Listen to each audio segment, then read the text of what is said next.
The unrelating podcasts are meant to be for education and entertainment. They don't constitute a service or advice. For personal struggles, please reach out to a medical or mental health professional. You and I are both products of a certain age where Princess Bride was a big part of our lives, right? I mean, I remember watching it as a kid.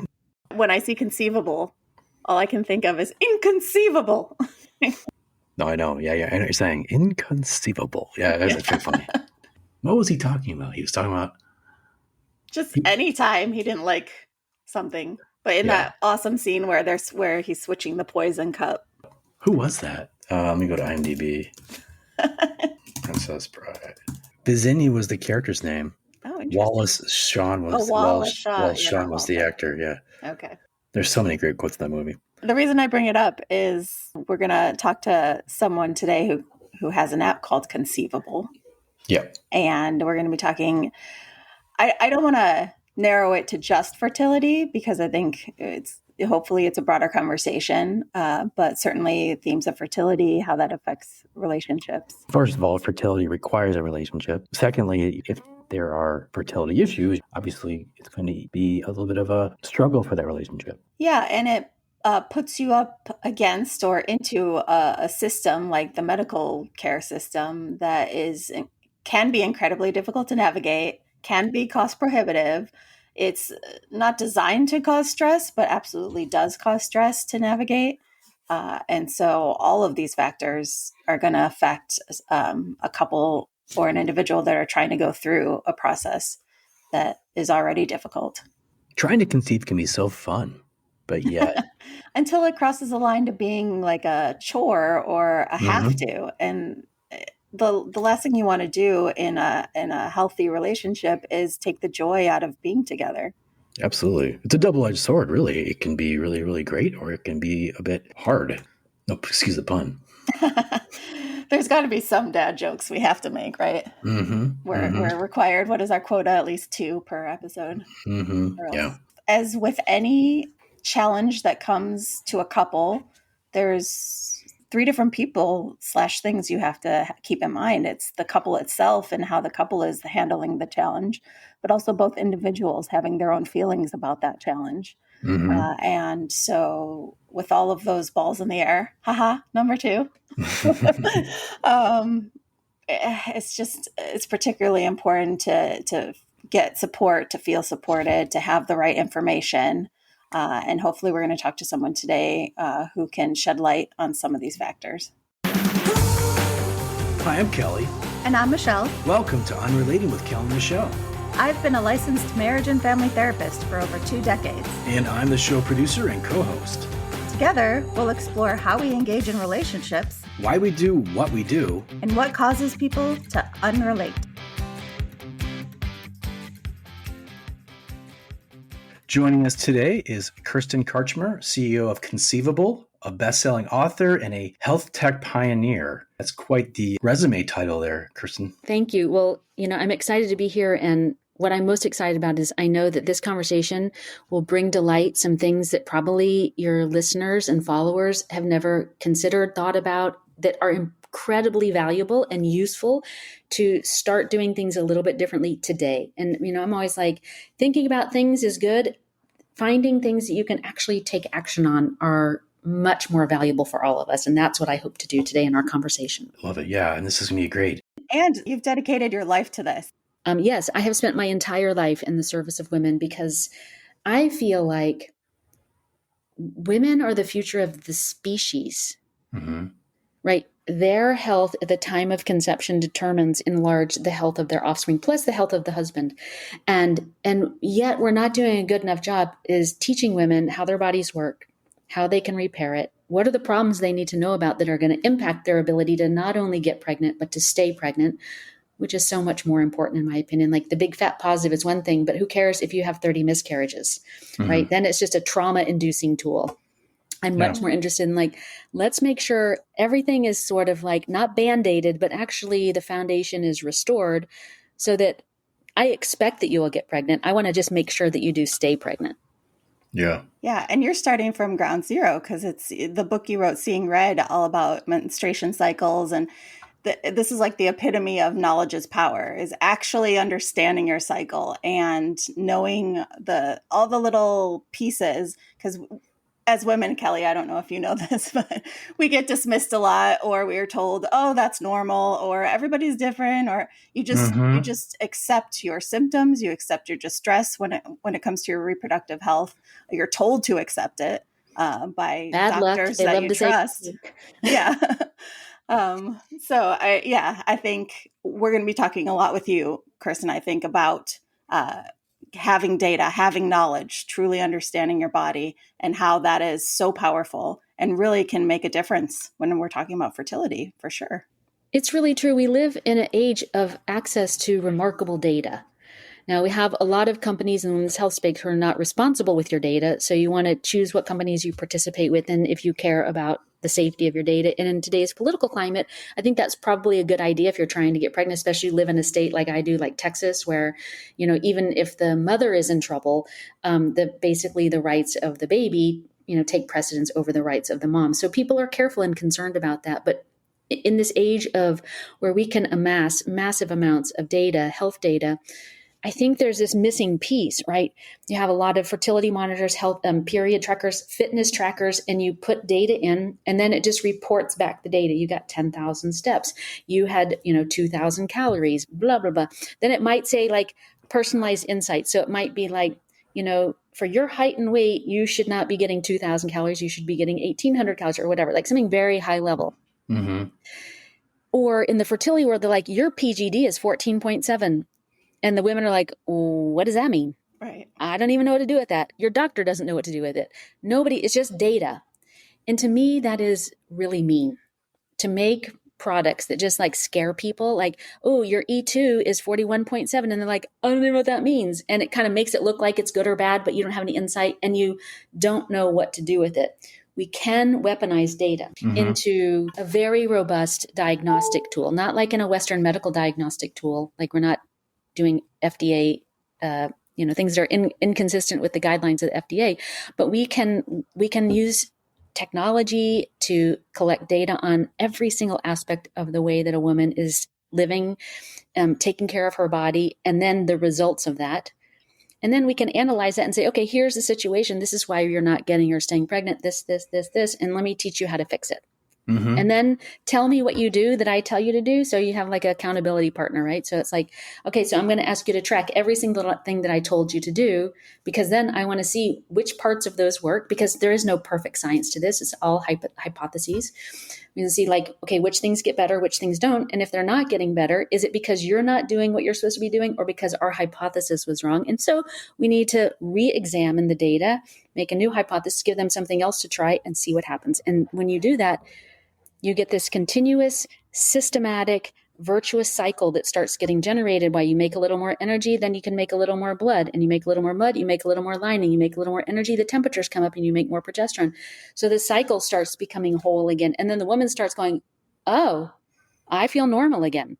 Not perfect, not whatever. And, that's what I'm most excited about. Is like, how do we weaponize data on behalf of women and people with periods so that they can become the hero of their own story? Let's go back in time a little bit. What inspired you to actually create this product? And what was the catalyst for you? I had 3 clinics in 3 cities, and I had about 20 acupuncturists working for me, and we were seeing hundreds of fertility and recurrent pregnancy loss patients a week. We had an IVF center in my clinic. So we had a clinic in an IVF center in San Antonio. An IVF center had a satellite center in our clinic. And then I read a study in 2016 that said that only 3% of couples could afford fertility treatments. Mm-hmm. And I was expensive. My clinic was expensive. It was very high touch, concierge type fertility care. We did everything, even in addition to acupuncture. And I was like, I have left so many women in the dirt. Like if 97% of people who want to have families don't have access to, who are struggling, and that's a lot of people, don't have access to resources to help them, I just felt terrible about it. I felt sick. I actually cried, and I was like, I'm going to do something about that. Mm-hmm. So I couldn't figure out what to do. I was like, I don't know how to scale acupuncture, making it super affordable. It just, the economics just don't work, right? Unless you just make it a charity and you get acupuncturists to volunteer, in which you're not going to get good outcomes, right? Because You're not getting necessarily like the top of the line stuff.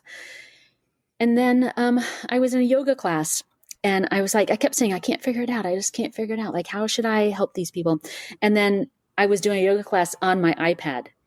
And the guy was like talking he's like, as you're in those poses, I want you to think about where you're stuck. And I want you to deepen the pose a little bit more and imagine that's where it's stuck and just breathe and breathe and breathe. And literally I was like, oh, what if I built an app that was me?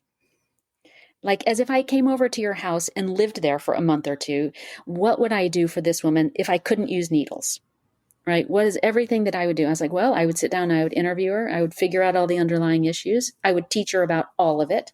I would teach her how they were connected so she doesn't feel overwhelmed, because sometimes there's a lot of things, but they kind of all get boiled down to 3 or 4 things. I would teach her what supplements to take. I would tell her which brands were good. I would tell her how to be a good consumer of supplements.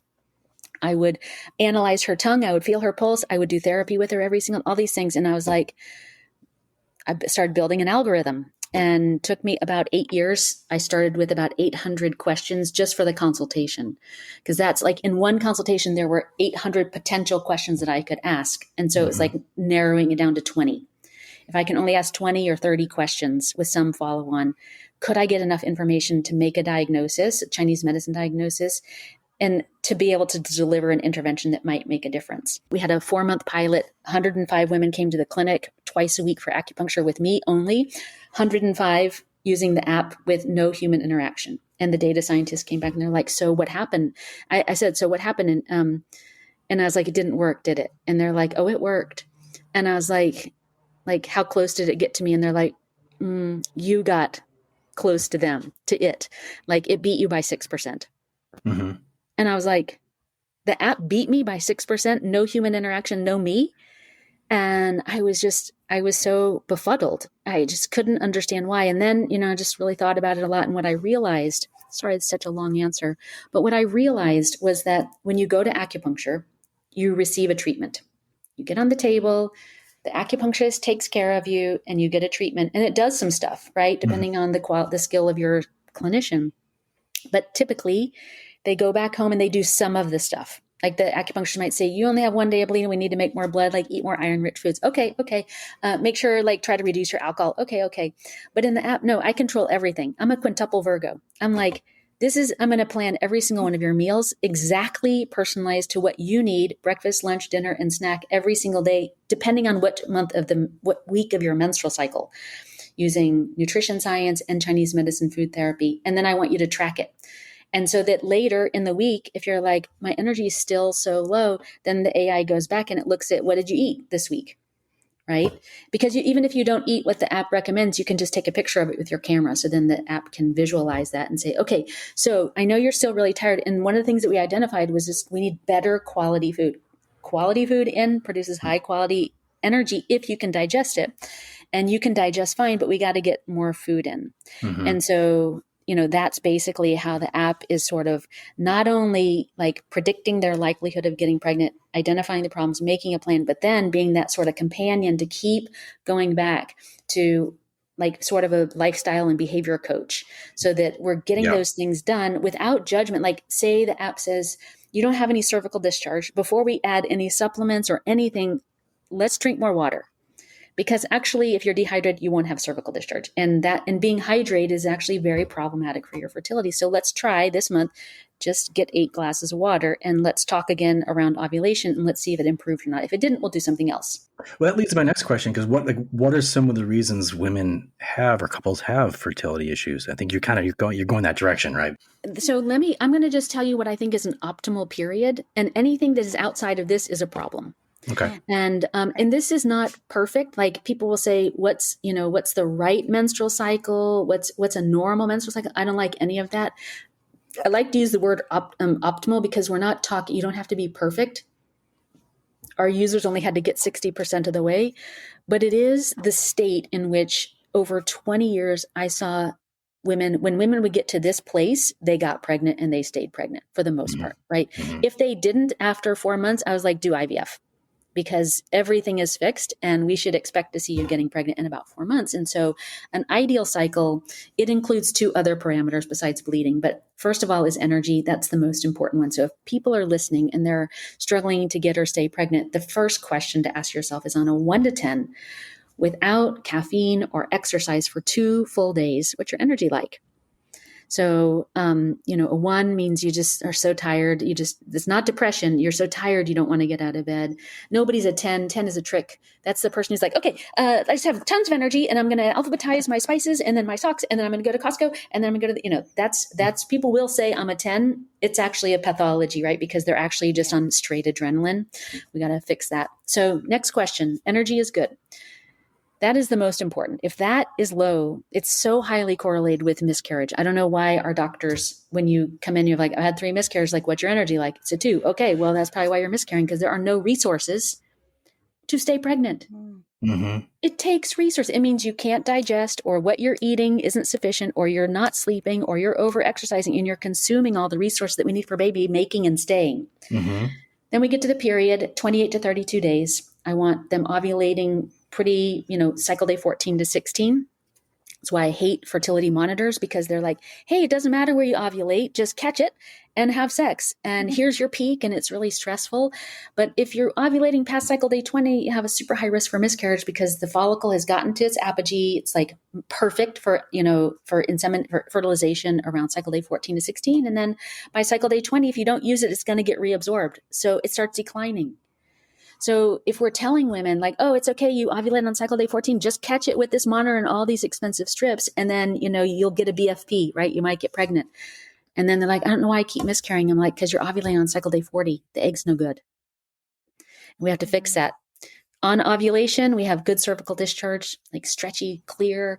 There's no PMS. I know that seems like a unicorn, but the liver tells us a lot about how well it's using and eliminating hormones by how much PMS you have. Mm-hmm. So no PMS, the liver is just rocking it. Tons of PMS, the liver is not happy. Help the liver, the PMS goes all the way away. It's miraculous.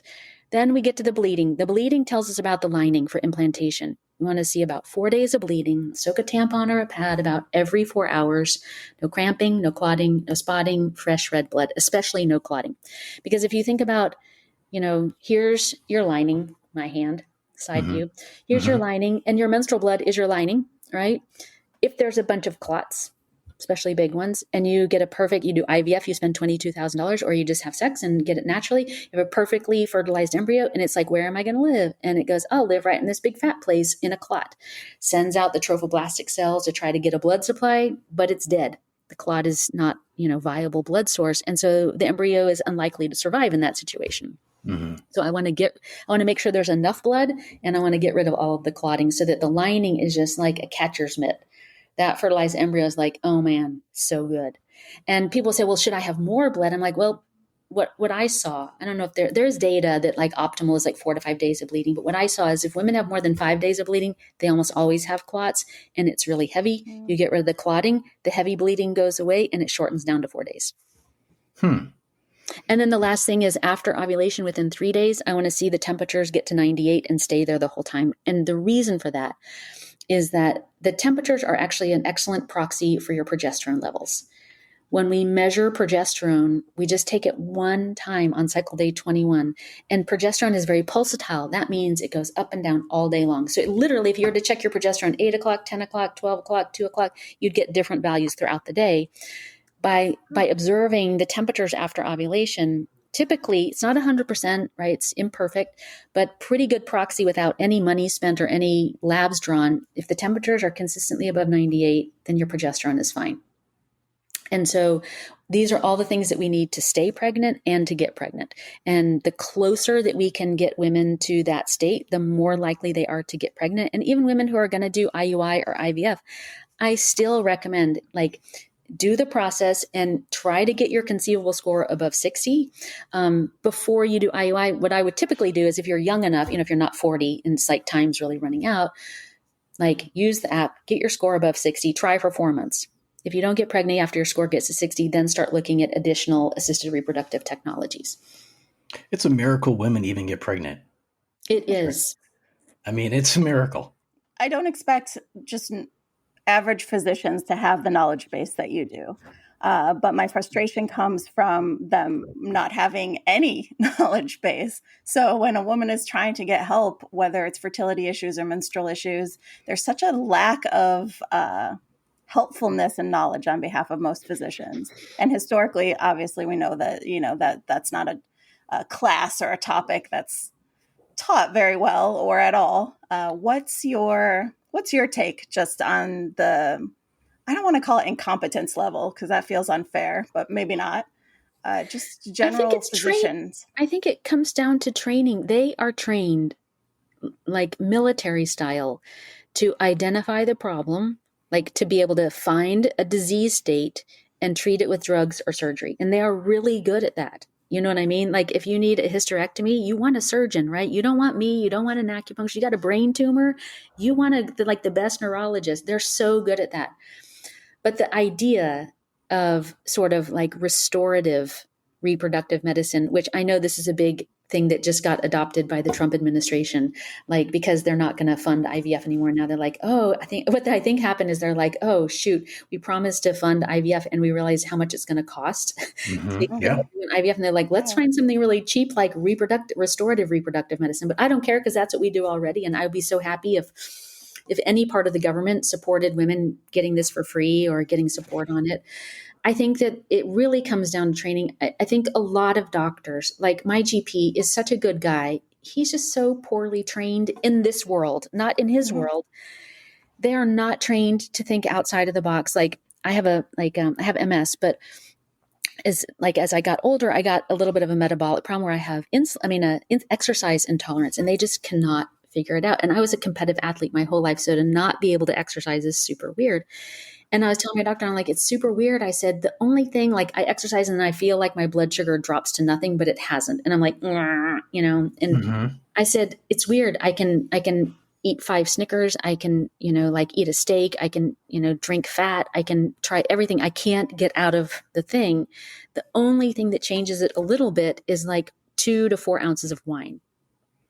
He was like, well, we're not going to use wine as a therapy. And I was like, no, bro, that's not what I'm talking about. I'm saying why would that be true? That's a clue. Why would glucose delivered by alcohol to the liver change the outcome? And that's, I think, the piece that's really missing for physicians is this curiosity, like a real scientific curiosity. Yeah. The doctor that I worked with, like the whole time when I was in practice, is a really smart guy, and they're doing affordable IVF now. Their clinic's called Positive. I have to give him a shout out because I think they're doing good work. But he would always say, "I think that you think that I'm the adjunct therapy here." Meaning, I think that you think that IVF is the alternative medicine. I said, I actually absolutely do, Yeah. And so, I was like, I tell him something and I was like, you're a doctor. You're a scientist, but a real scientist is curious. Cause I'll say like, oh yeah, that girl's, only got 1 day of bleeding. Don't do IVF with her. It's not going to work. He's, we'll do estrogen priming. I was like, that's a mistake. She needs to stay pregnant. Estrogen priming will make more lining. But if she is not making enough blood, something is wrong with what she's eating, digesting, or conserving. Isn't going to have the resources to double her blood volume to make a placenta. It's through the blood that the baby gets nourished. So if there's something wrong with the quality and quantity of blood, we need to address that beforehand. I'm going to take a kind of a left turn here, but it all connects. I've read recently how our birth rate is plummeting in America, and not just actually worldwide. Globally, yeah. Globally, birth rates are going down. And it's, when you look long term in terms of like productivity and GDP and all this stuff, it's actually going to affect all of our lives. Yeah. And this is why I always say, like, women are the future of the species. If we don't take good care of them, the species, society will suffer. And if we don't take, and we've been neglecting men. And, when I was first in practice 25 years ago, male factor, so, related to sperm infertility, was about 20 to 25%. And it is now a solid 50%. So a couple comes in and you can expect 50% of them to have a male factor issue and 50% of them to have female factors, and then some overlap of unexplained. When you say male factor, you mean like low sperm count? count, morphology, motility. Morphology is like the DNA of the sperm. The motility is how much energy they have, like how well they swim. And Paul Turek, he published an amazing study that was able to connect a semen analysis as a predictor of long-term health for men. And what they found was that poor semen parameters, meaning low sperm count, like morphology, motility, any sperm problems, highly increase the risk of the mans to have earlier onset prostate cancer, more severe prostate cancer, diabetes, and heart disease. So just like the menstrual cycle is a reflection of like how healthy a woman is, a man's semen analysis is actually pretty predictive. The difference in what gives us ladies the unfair advantage is we have a period every single month. So it's really like we get to, not to be too cheeky, check under the hood every single month to see how things are going. You guys have to go and go to a urologist, and they have some at-home sperm tests too, but they're not quite as specific.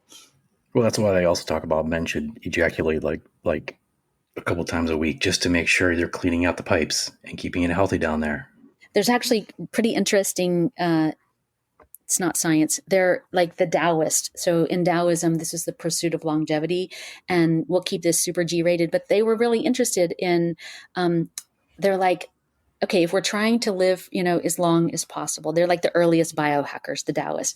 They're like, what are the things that are going to make us live really long? And so what they realized, they're like, well, one ejaculate, and this is many thousands of years ago, has enough sperm to repopulate the planet 2 or 3 times over. Again, population was much smaller in those days, but still 200 million, right?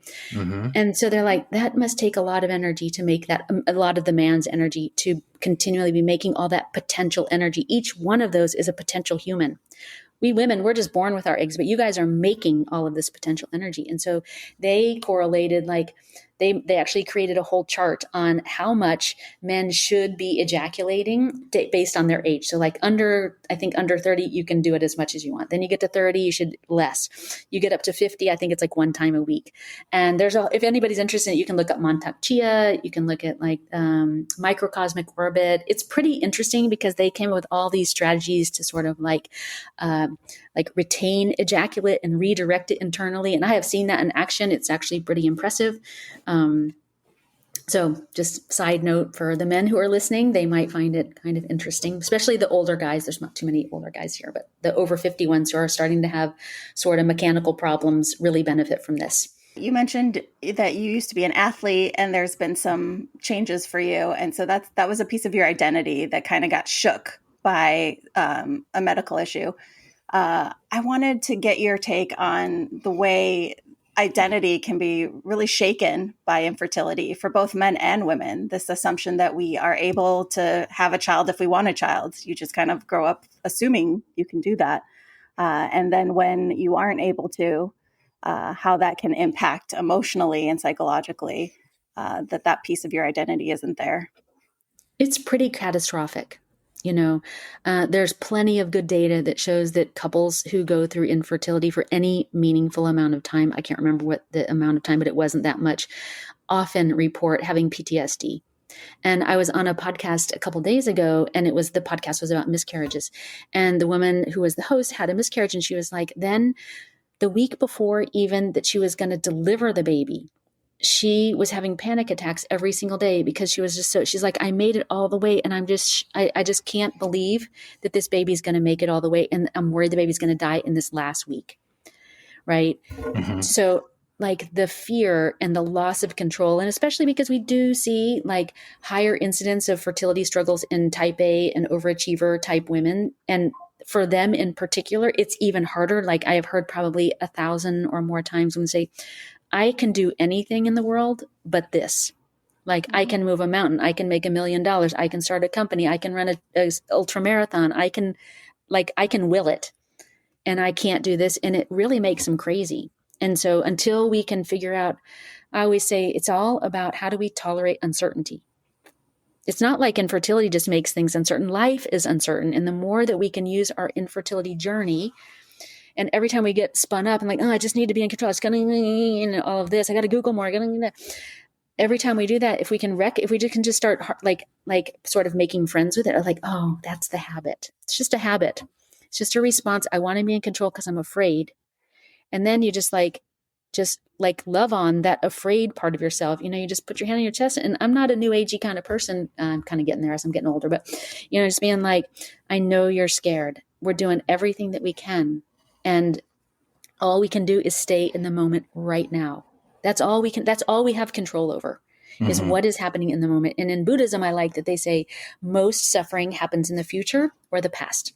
So either we're worried about what we won't get or what's going to happen in the future, or we're lamenting, like the woman that I met when she was like worried about the previous miscarriage and projecting that into this pregnancy, that this one in this last 5 days before she delivered, to be able to do that. And so I think it's really underestimated. And I think that it kind of ruins a lot of couples actually pregnancies when they are infertile, when they have a history of going through infertility, because they just can't trust it. They can't believe it. They do things like we're cautiously optimistic, which I think is the worst thing you can do, because that time when people are cautiously optimistic is when that embryo is trying to connect to you. And you're basically going, I'm not going to connect to you because I'm too scared that you're going to hurt me, but they need you to connect, right? In Chinese medicine, even there's like something that connects the heart to the uterus doesn't really exist, but theoretically, like when the heart is open. Well, I have to imagine this fertility issues do cause quite a bit of strain on couples. I mean, especially if you're struggling. What has your experience taught you in that sort of field? And Michelle, I'm sure you've in your practice too, you've seen some of that. It is a strain. I think it's interesting because often when I used to still be in practice and men would come to the consultation, the men would walk in like, oh God, we're going to acupuncture. This is garbage. Like, this isn't going to do anything. But I'm a pretty scientific person. And at the end, they're like, baby, you're doing this. You are doing this. This girl knows what she's talking about. Only because it's like taken out of like the fluff.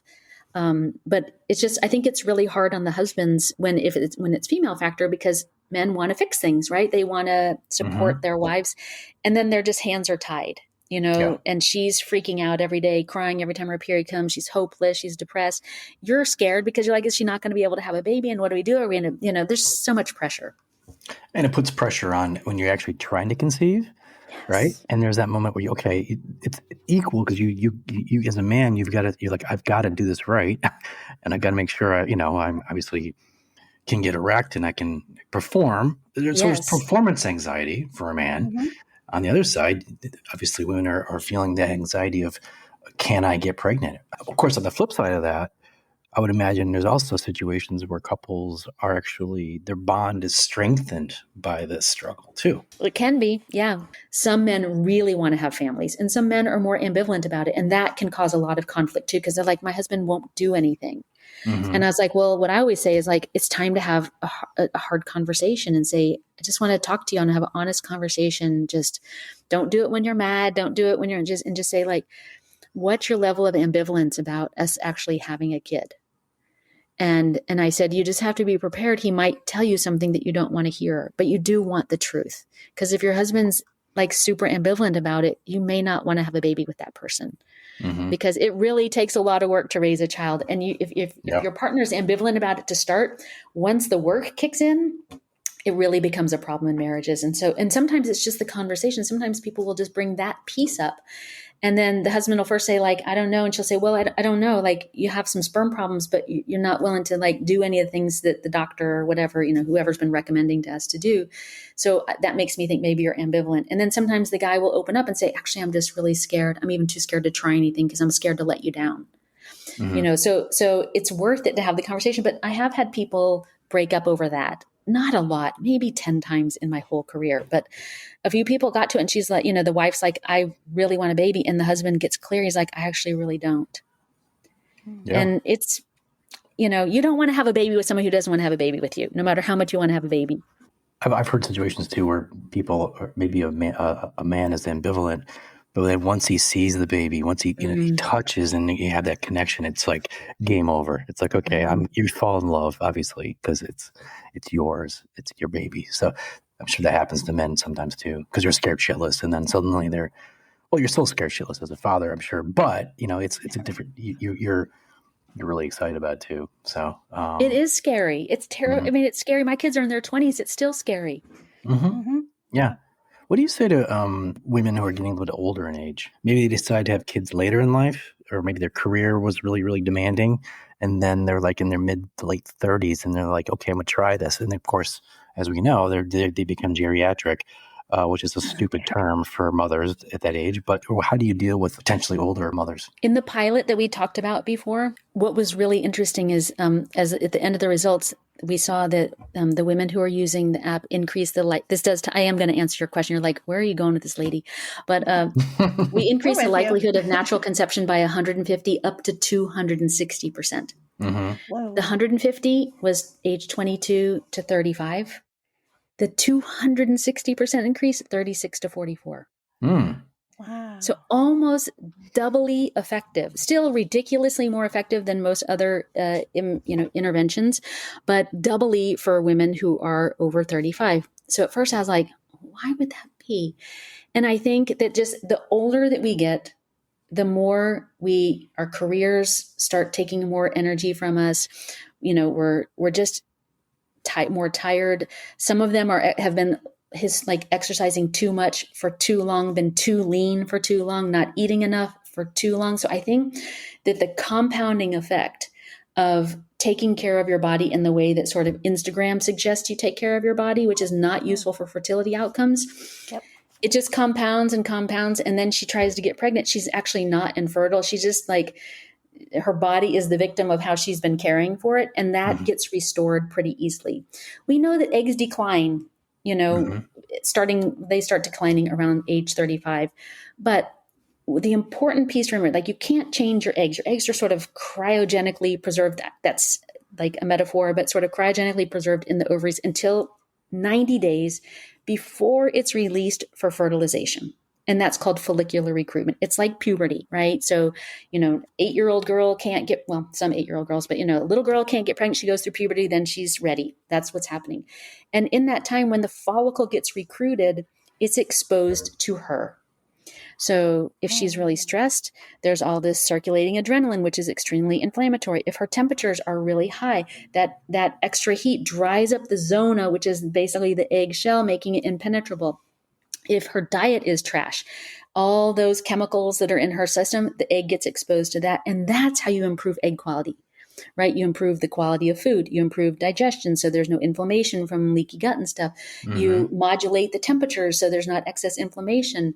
And so again, while you can't fix just terrible eggs, you can improve FSH, you can improve AMH, because the body will respond. You can do breath work. There's so many things that we can do to drive blood to the ovaries. Acupuncture can be effective for women who are over 35. I have to say older women. Mm-hmm. They're young to me because I'm in my 50s, but they're kind of my favorite because they make incredible progress. I mean, I was pregnant my 4th time at 47. So, and I have muscular dystrophy and MS. So it's I would say I'm kind of runty and still was able to get pregnant at 47. Through, do you mind if I ask, natural or IVF? Naturally. Wow. Surprise. No, I did not stay pregnant. I had a miscarriage. I didn't terminate it.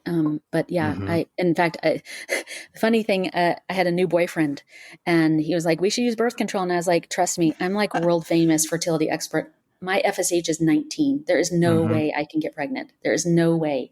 And he was like, are you sure? Are you sure? I'm like, world famous, totally.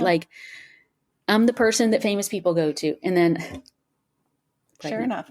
Isn't that what they say? They say when you least expect it, or let's say when you've been trying to get pregnant and then you give up and you're like, okay, let's just go on vacation, drink a lot of wine, and then they get pregnant. It seems like it's a kind of a funny.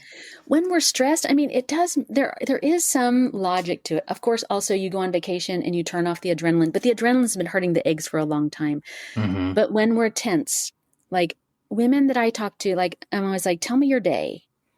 And they're like, well, I get up at 4:00 in the morning and I go to the gym and then I come home and I make breakfast for my family and then I feed my family and then I go take a shower and then I go to work and I'm, at work till 6:00 and then I go to the grocery store on the way home and then I pick up stuff and then I make dinner and we eat dinner at 8:00 and I fold the laundry and I go to bed.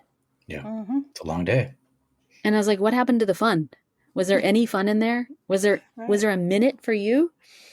And so, we have to try to help to create a little bit more space. I would argue, though, she worked out. That's fun, right? No. Not for me. You're right. And the problem is that back to this sort of Instagram thing, a lot of women are who want to get pregnant. You can exercise as much as you want, but over exercise has been really correlated with significantly lower fertility, which is antithetical to what you would normally think. You think, Right. well, more fit, more healthy. But the reality is that a new study came out recently. Women who do CrossFit 4 or more times a week or exercise to exhaustion, meaning we're like huffing and puffing, 70% less likely to conceive. That's shocking. 70. Why? On our website, we have a quiz that you can get personalized supplement recommendations. And one of the questions is, what's your energy like on a 1 to 10, without caffeine or exercise? 8% have energy that is 8 or 10 out of 8 or better out of 10. 8% out of thousands. That's not surprising. And so what happens is if your energy is a 5, which is the average, right? Pretty tired, could nap, you're not your best self. And then you go to CrossFit. Well, you don't have any energy just to get through the day without wanting a nap. And then you go and you double down and you work out really hard. Then your body's like, the girl is going to push us for the next hour, turn on the adrenaline. Because the tank is empty at that point. So that whole hour that you're working out, you're drawing from the adrenal glands, the adrenals flooding your system. You're putting your body thinks it's an emergency when that happens. So you're in flight or fright. Nothing positive for reproduction happens. And any headway that you made by sleeping better, eating better, anything like that, as soon as the tank gets drained like that and all the adrenaline starts pumping out, you've gone back to a lower state. Mm-hmm. The more that you work out, the more blood that you use, right? So if I do a push-up, when I release the push-up, that muscle needs blood for oxygen and nutrients. And so if you're in there with heavy weights, you're using a lot of resources for that workout. And so what I tell people is if your energy is not at an 8 out of 10 without exercise or caffeine, walking and what I call TV yoga. Put on some junky TV, sit on the floor, just stretch, do some down dogs, do some, if you don't know, just get a little video and learn 3 or 4 poses and just sit on the floor and stretch. Walking 10 minutes after every meal is all you need to do until your energy comes up. Mm-hmm. And then you can start increasing your exercise and just monitor your heart rate variability, because that tells us how we recover. Yeah. And proper sleep. I imagine that's crucial, right? 100%. Yes. Yeah.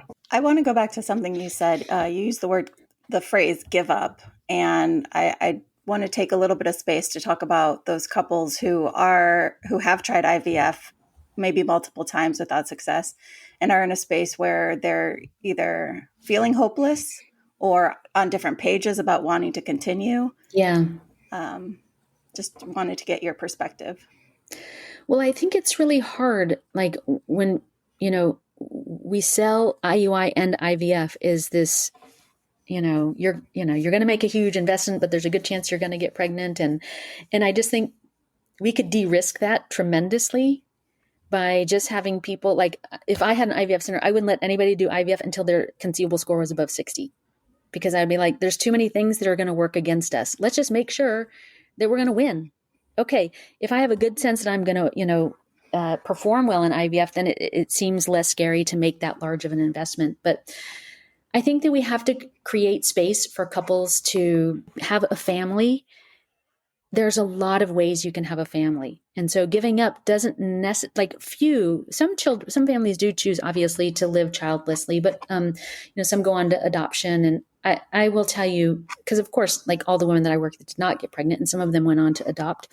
And so many said, I wish I wouldn't have waited so long to adopt. I thought that somehow I wasn't going to love this. She had this one person in particular. She had one child already, and she's like, I just thought I wasn't going to love this baby as much as my biological baby. And she's like, there is no difference. There's not a drop of difference. And so many women who have not had children on their own, they do want the experience. I'm like, it's not that great. Trust me. There's better experiences than pregnancy and nursing, but what I usually help tell patients is, as soon as they start the journey, to map out if we don't get pregnant in this amount of time, what are some of the options that we would consider, and start trying to get comfortable with as many different options as possible. That way you don't feel backed into a corner, this has to work or we're not getting a kid, because that makes it really hard. It's like when you're dating, you're like, okay, the guy has to be like 6'4" and he has to be like ultra handsome and he has to be completely jacked and he has to, be rich and then you're like, why am I still alone? Right? Because that guy doesn't even exist in the world. And so how do we create something for the couples to live into that everybody can get excited about as a second or third choice? It's not, it's clear we want to have a biological baby, but even people that I expect to get pregnant sometimes still don't get pregnant. Just the gods are not aligning for that person. Yeah, it's something I see with some couples that have gone through it. It's that hopelessness versus hope piece can really just fuck with your head. Well, it just consumes your whole life. Yeah.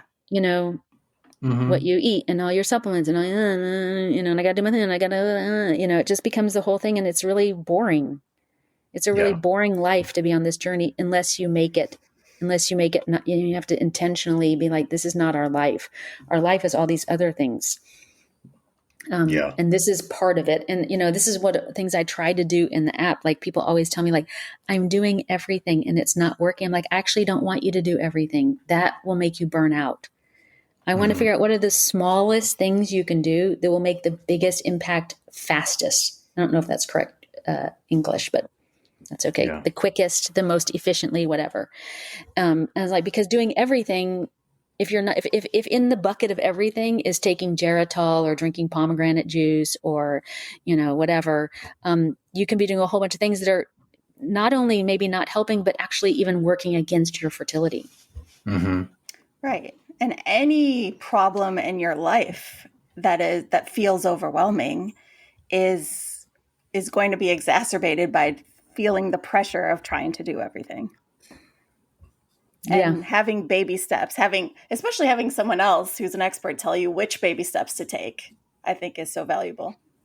Well, and also, like, whoever is helping you, you just want to see results. If they're telling you to do something in 30 days, you should see a change. If you're not seeing, even if it's a 10% change, if nothing is happening, then that's probably not the right intervention. It's why, I hear people all the time saying, "Oh, I'm on my 8th letrozole cycle," and I was like, the College of Obstetrics and Gynecology suggests 3 to 4 cycles of letrozole only, because if it doesn't work after 4 cycles, it's not going to for you. It means that letrozole isn't fixing this thing that's hurting your fertility. And we need to keep looking so that we can find what that problem is, instead of just like throwing like a ball against the wall. Every month, here's more letrozole, more letrozole, more letrozole. It's like, that's not the problem. That's not your problem, right? Usually 3 cycles is all I would do, because it has some negative side effects, right? So we want to make sure that we're ready for it to work the first or second time. Dries up your cervical discharge, dries up your period blood, makes sure ovulation come earlier. And each month that gets worse. Mm-hmm. Mm-hmm. This is such an important point that you're making. And you've made it a couple times, and I just want to say you've been incredibly thorough and clear in making this point about the need to have the 60% threshold before you move on to work on all the pieces that you can work on before IVF in order to set yourself up for success. And even also because we want you to have I want them to have a great pregnancy.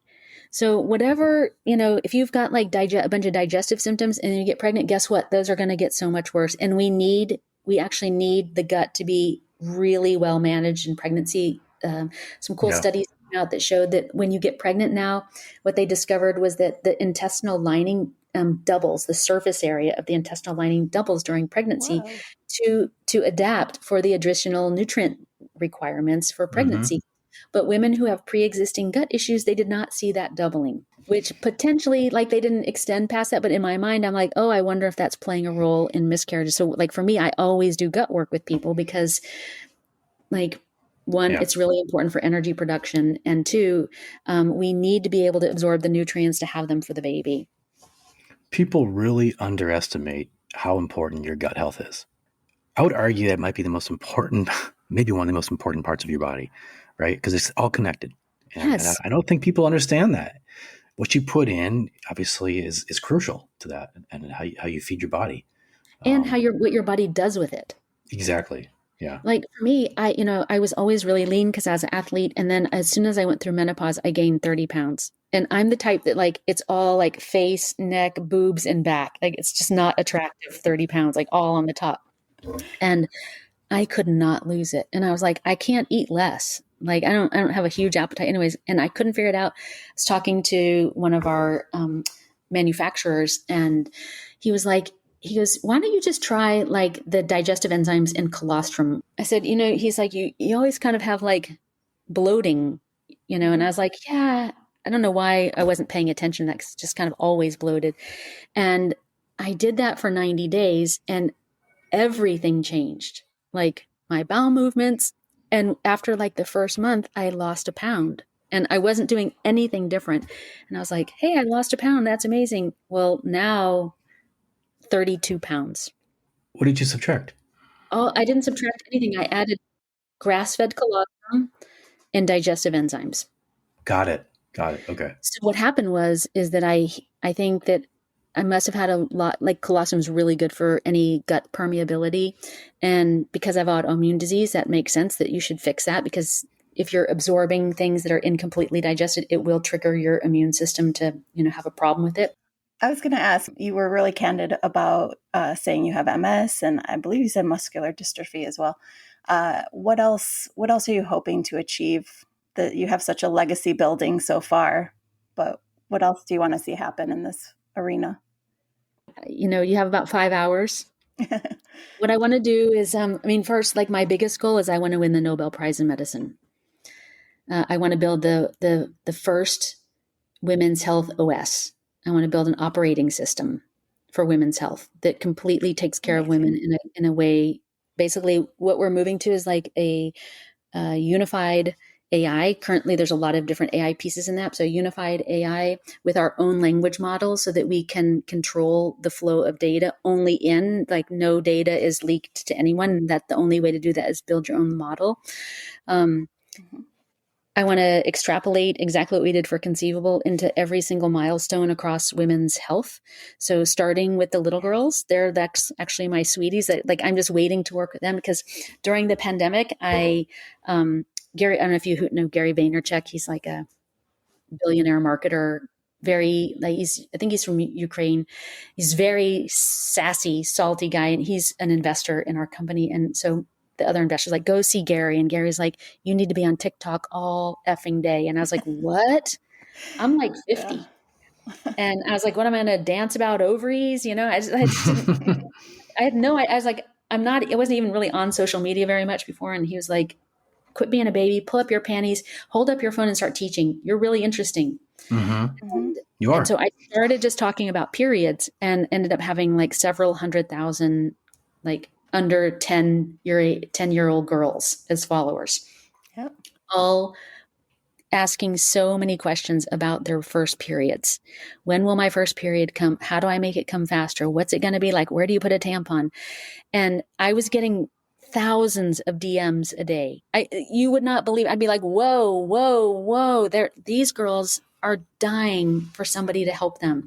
So then I started doing a live, and then same thing, thousands of girls on the thing. And they're asking the same question. I said, oh, I have an idea, which is like my middle name. What I'll do is I built a little predictive analytics tool, because they kept saying, when's my first period going to, and so I was like, could I build something that would predict first periods? And then I did. And then I built like a quiz for them. And so we were collecting like 1,000 emails a week. Wow. A week from girls wanting to take this quiz to find out. And it was basically very lightweight, like your period's going to come in like 1 to 3 months or 3 to 6 months or next year, whatever. Yeah. But the other thing, so in this app for the girls that I want to build is like where they're basically just, because I would say, trying to be a good mom, I was like, well, your period is a reflection of your health. So if you want your period to come sooner, what you want to focus on is how you care for your body, how much sleep you get every night, What kind of food do you put into your body? What do you drink when you're thirsty? How do you move? How do you cope with stress? All these different factors that are basically things that will predict that. And so what we're going to have is they'll predict their next period, and then they'll start tracking, once or twice a week, how many glasses of water, what are they eating, blah, blah, blah. We'll have, again, like a little therapy app to help them cope with all the things that happen when you're a teenager. And we'll have good sex ed because, like you said way earlier, Yeah. how can we have an enlightened society when we don't teach girls? I think what I'll finish with is, this is one of my favorite sayings. In Chinese medicine, they say the good doctor treats the patient, the great doctor treats society, but the master can make herself obsolete. Mm-hmm. And so, I feel like when I first left my practice and I saw that the app was better than me, I'm like, I did it. Yeah. I made myself obsolete. I was so happy. And now with the little girls and the period parts of the app, the goal of those is to make conceivable obsolete. I mean, it'll all be called conceivable. It'll be like conceivable kids, not kids, but like, conceivable PCOS, conceivable endometriosis. Conceivable is a concept of possibility. So if we do that part right, the kids and the period part, then people won't need fertility help anymore. Kirsten Karchmer is the CEO of Conceivable, a best-selling author and a health tech pioneer. Kirsten, thank you so much for coming on the podcast today. We really, really loved this conversation. It has been my absolute pleasure. Thank you, both of you guys. I really enjoyed it. And let's talk again sometime. If you have anything else you want to talk about, I'll be there. We're going to take you up on that.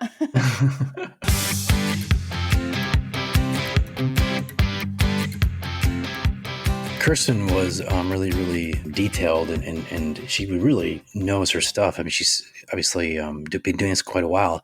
The difficulties and all the complexity to getting pregnant, right? No one really appreciates that really until you go through this IVF or fertility journey.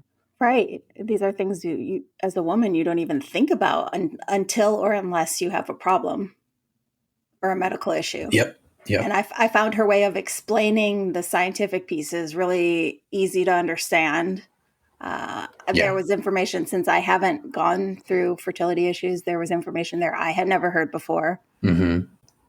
And I think this podcast is about relationships. At least we try to make it about relationships. So conceiving is a relationship-based, well, it should be, it usually is a relationship-based. Are you trying to just say like you have to have sex in order to have a baby? Well, yeah, exactly. The natural way. It takes two to tango, typically, or a petri dish. But so it's a journey for both the man and the woman, and it can be a real stressor for men as well, trying to get pregnant, and certainly feel helpless. You can feel stress, and you can feel kind of that anxiety that you can't do much except show up to do your part. But ultimately, it can be hard in relationships, no question about it. Yeah, and it's a difficult topic to talk about because it's high stakes for a lot of couples. And so whenever that happens, communication can break down or feel harder. And not every couple feels equipped to have candid or honest conversations about how they're feeling because it is high stakes. And something I mentioned early in our show is the idea of how you're individually impacted by this challenge and how that can really shake your sense of identity. I think for a lot of men too, the idea of disappointing someone they love weighs very heavily on them. Mm-hmm. So the idea that they can't make this go away or make it better or, make it happen even. Can really mess with a man's sense of who he is and what he's capable of. And so these are really important times to get support, whether that's professional or, leaning on the people who care about you, and not isolating yourselves or feeling like, the people in your life don't want to hear about it. They may not always have the answers, but it's important when there's an emotional load this big to share that load. In your practice, do you meet couples who are dealing with fertility issues, or have you in the past? Yeah, at every stage. I recently had a woman who was there for individual therapy who was struggling in the dating world with already knowing that she wouldn't be able to conceive. And so trying to navigate how to bring that up to, a potential partner, what that conversation should look like. And also, again, just struggling with what that means to her in terms of a lot of times couples feel a sense of failure, which is just so difficult it's a hard feeling no matter what you feel you're failing at. Universally, people don't like that feeling, understandably. But yeah, I've definitely had couples who are going through the process who have, like I mentioned, talked about ending that process and the grief that comes with that decision. And also the anxiety of the unknown. Like, so many times you're having the conversation with your partner about whatever, and it's like, I don't know what the solution is. And when you're living in that limbo or that uncertainty, it's like, as a couple, we don't know where to go from here. And that's so stressful. Well, what's your big takeaway here? My takeaway is that the fertility journey is a very, very complicated one. And there's a lot of moving pieces, right? And people forget that. And they think it's just so easy to get pregnant, which it can be. For some people, it's not. So I think just kind of laying it all out like she did. These are all the issues that could potentially affect fertility, and some solutions for that, or maybe potential directions you can go. It's not a perfect science, and Right. and it's everybody is bio individual. Okay, everybody's different. No woman is the same as the next woman. Yeah, I think also just this move towards data-driven apps, which, in several shows now we've talked about. Just a takeaway for me is making sure that you are vetting that app, that you trust the source. Clearly, Kirsten is an expert in her field, and her app has a lot of research behind it. So just be informed. I would say that's a major theme in life right now, is bother to get the information correctly in all aspects of your life. That could be a whole show, Kelly, about how couples get in trouble by not having the right information that they're reacting to. Yeah. Lots of fights happen because of that. Like misinformation, like what? I just think a lot of conflict in relationships, in romantic relationships, but also family ones, comes from people, making assumptions about what the other person is thinking, or doesn't bother to get the whole story about why someone did what they did or said what they said. And so then they are now reacting to an inaccurate version, which then compounds the issue. That's why clarifying questions are always helpful. If you are trying to generally have an effective communication style, you want to be asking clarifying questions. Repeat what the person said, say, did I get that right? Or, this is what I'm hearing.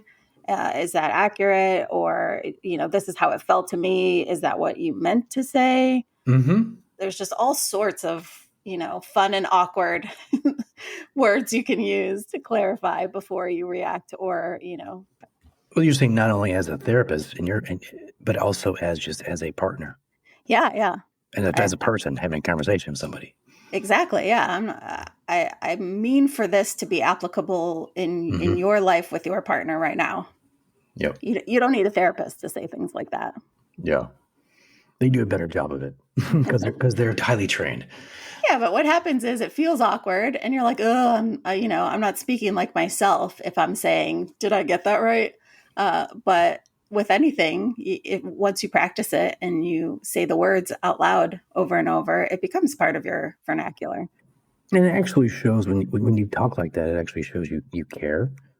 And it proves that you were actively listening, because, the old saying, people, are just waiting their turn to speak rather than listening.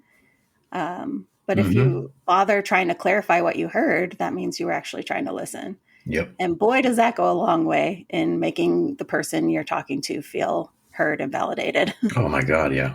Even if you get it wrong, at least the effort is there, and that goes a long way. So I think just in terms of action items for this, what I am really appreciating about getting our show out there is when someone like Kirsten hears it and says, this would be a valuable use of my time to come on and talk about what I'm working on. And then we get to expand that resource.